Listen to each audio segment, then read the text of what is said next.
right. Trying to make ourselves into a brand just turned us into products. We don't need to be a brand, do we? South Park strikes again as it takes another hilarious jab at Meghan Markle and Prince Harry, and this time it's Meghan's new Bow and Curtsy 2.0 rule that steals the show. The episode pokes fun at the royal couple in the most savage way possible, showing Harry completely trapped in Meghan's world of royal rules and power moves.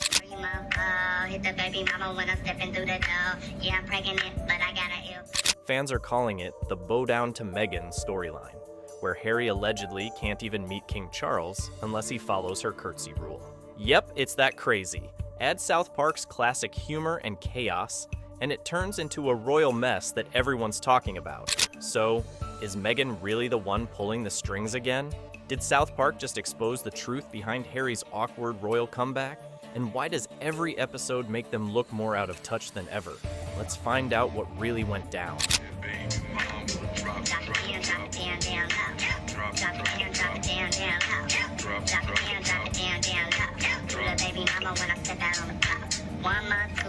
It all started when yet another royal rumor began swirling across the internet. The kind of rumor that sounds so ridiculous you'd think it was made up by South Park writers. Except this time, it might as well be real. Prince Harry, the once beloved royal who traded Buckingham Palace for Hollywood sunshine, was reportedly flying back to London. The media was buzzing with headlines about a possible reunion with King Charles, painting it as a heartwarming story of forgiveness. But anyone who's followed Harry and Meghan long enough knew one thing. Wherever Harry goes, drama follows. Apparently, Harry was returning for the Well Child Awards, an event meant to honor sick children. A noble cause, but behind that sweet headline, whispers began spreading that he wasn't just coming for charity or reconciliation. Nope. According to insiders, Harry came with a list of royal-level demands that sounded more like a script from a bad sitcom than a peace offering. He wanted full security for himself, Meghan, and their kids, all funded by the British taxpayers, of course. He also wanted Buckingham Palace to handle their PR again, as if the palace had time to clean up their Netflix-sized mess. And the cherry on top, he reportedly wanted Meghan Markle to officially be referred to as Her Royal Highness again, complete with curtsies from senior royals. Really what we want, then we really can get away from it all. No more magazines and Netflix shows. We really can live a normal life. Let that sink in for a second. Meghan, the same woman who once mocked the royal curtsy tradition on Netflix with a dramatic bow and sarcastic voice, now allegedly wanted people to bow to her for real. You couldn't write comedy better than that. It's the kind of irony that South Park would turn into gold. You can almost hear Cartman yelling, "Everyone bow to Queen Meghan," then go make her a sandwich. Meanwhile, Stan would just roll his eyes and mumble, "Dude, this is insane." It's the worldwide privacy tour. Come on. We want privacy. We want privacy. It's the worldwide. Because honestly, think about it. The royal family has spent their entire lives serving the public, dealing with endless duties, and upholding centuries of tradition. And now, the couple who literally ditched it all to live in California, talking about how free they finally are, want the same people they ran away from to kneel before them? It's like if the Kardashians demanded everyone in LA curtsy before entering their house. Nobody's doing that, and it doesn't stop there. Harry's been making it clear that he won't set foot in the UK again unless he's guaranteed top-level security, which, on the surface, sounds fair until you realize how ridiculous it gets. Earlier this year, when he visited London for a court case, he didn't exactly seem like a man under threat. In fact, he apparently got lost while trying to visit a friend and ended up knocking on the wrong door. Imagine that, the world's most famous lost prince standing awkwardly on a random doorstep, completely unnoticed. Even South Park's Butters would have said, maybe he just gets lonely sometimes. But it doesn't stop with security. Harry reportedly also wants Buckingham Palace to handle all the media for him and Meghan again, to basically control the narrative. Which sounds like asking your ex to manage your Instagram because you keep posting embarrassing things. The palace has already moved on. Why would they want to clean up after the people who turned every royal conversation into a podcast, a book, or a Netflix documentary?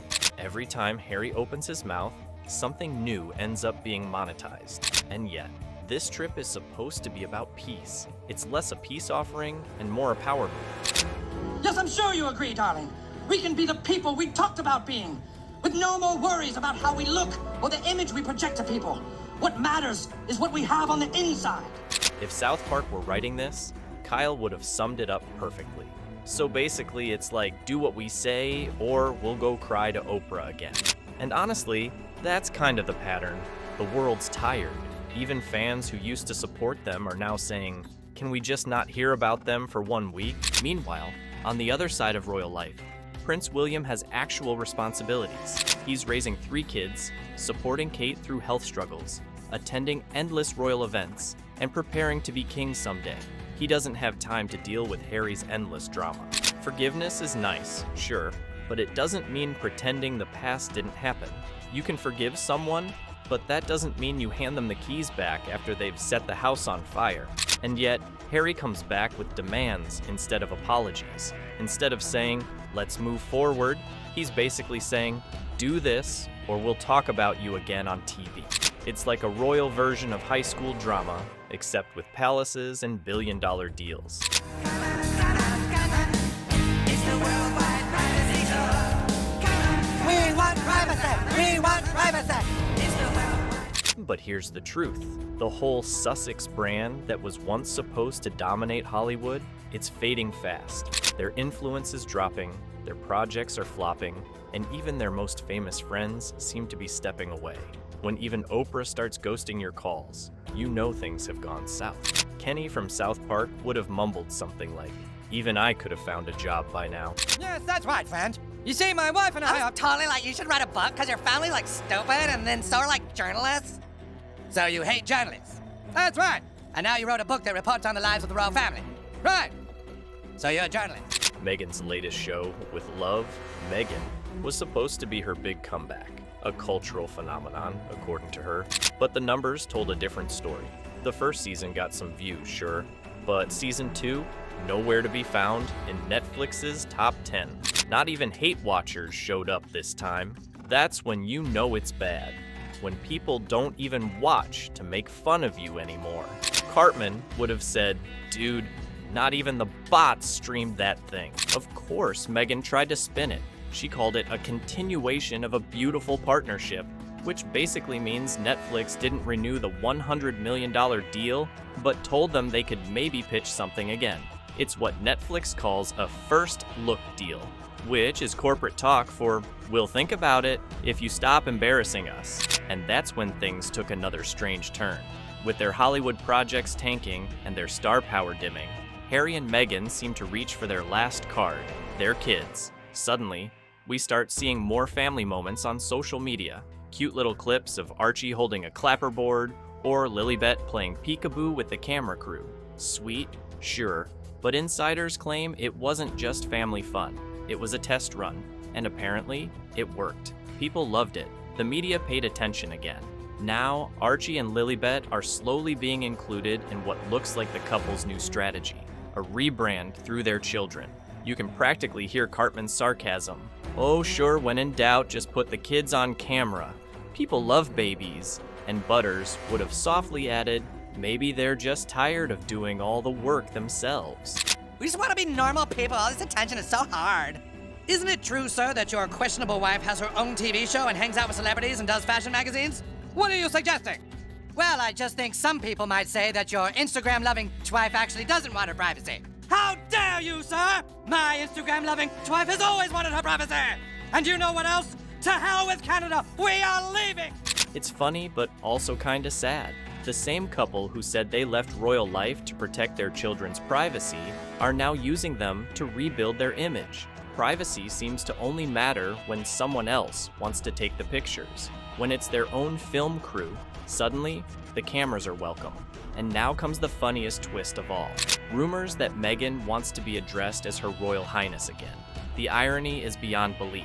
The woman who mocked curtsying and royal titles now apparently wants the whole world to remember hers. That's like making fun of people who drink pumpkin spice lattes and then posting an Instagram story with one in your hand. You can't make this stuff up. If South Park were to turn this entire saga into an episode, it'd practically write itself.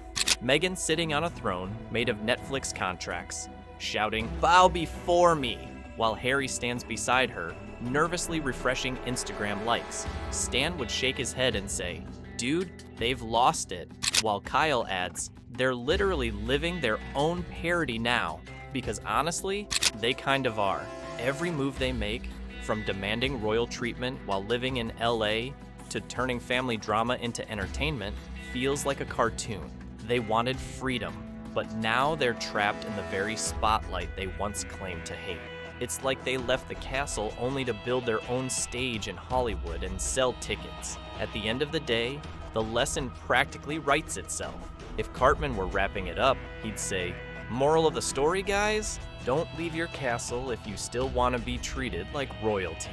And Kyle would probably add, "Yeah, dude," or at least don't turn your life into a parody before South Park gets the chance to do it for you.